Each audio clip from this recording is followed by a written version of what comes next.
Yeah, man. Yeah, yeah. You discovered that a little bit later. Let's take a step back. Yes. Because I know, our family members that's watching the show and our family members that's listening, they're probably wondering how the fuck did this dynamic happen where they became best friends. How the fuck did this fucking happen?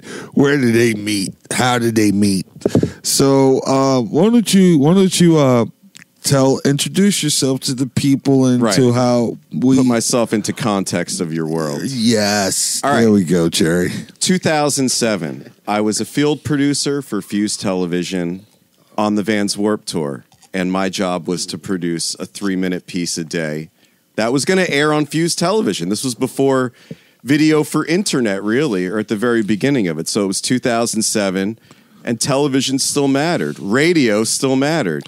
And I'm out there and I'm filming, and the most interesting thing on this tour was Jimmy Martinez. You turned up in every single one of my dispatches, and it's because you were adamant about being in the dispatches. Mm-hmm. But you got all these rock stars that are too cool for school, and then you have this crazy 6'3", 6'5" dude from Harlem running around, Nebraska with a bunch of 12-year-olds who are trying to meet emo bands backstage. And I'm like, who is this guy? Who is this New York guy in the Midwest on this emo rock tour from Harlem?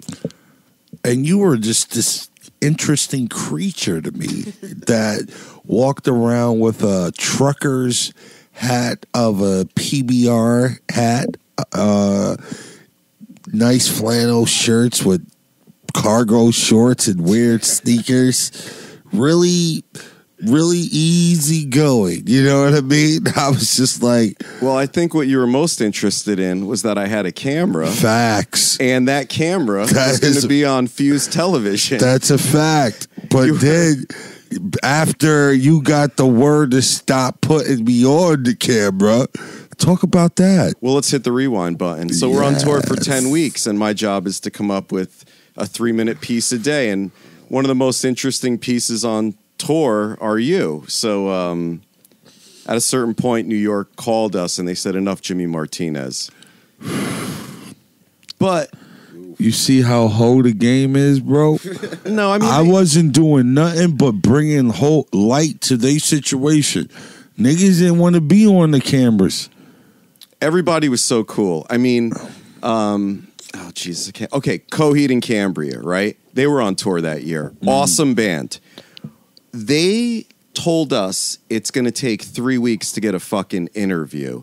I mean, we're all on this road trip in the middle of nowhere. Every day we're in a fucking parking lot in a different city. These guys could have talked to us, But Coheed and Cambria is putting us off for 3 weeks for an interview. Wow. Everybody was sort of like that. Katy Perry was on tour that year. Gym Class Heroes. I'm trying to think of some of the bigger bands. Paramore, Paramore. Yes, I mean, I was a 30-year-old man at this point. All this shit was way lame to me. But even like the older cool bands like Bad Religion, everybody was putting us off. Everybody was like... Bad Religion, well, I guess the network, but they were super nice... Directly with the kids.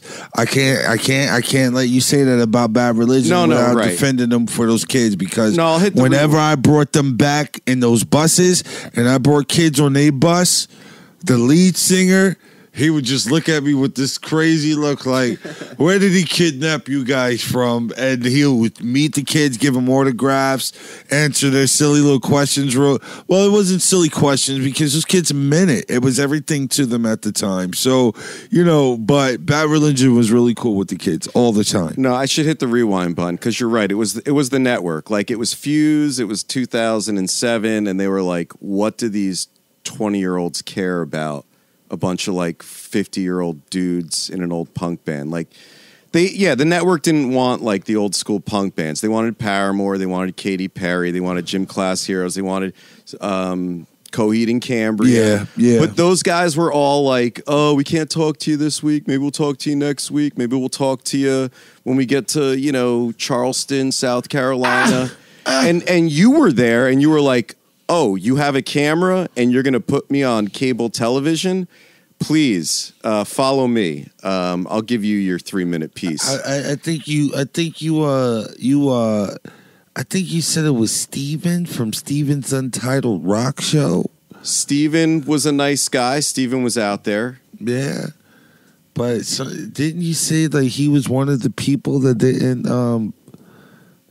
want me out on camera? There is truth to that. And now I've forgotten about it, but I think you were more entertaining than Steven, and so Steven did not want you on camera. And what's crazy was Steven was my guy. Like, I used to go to Fuse. I told this before.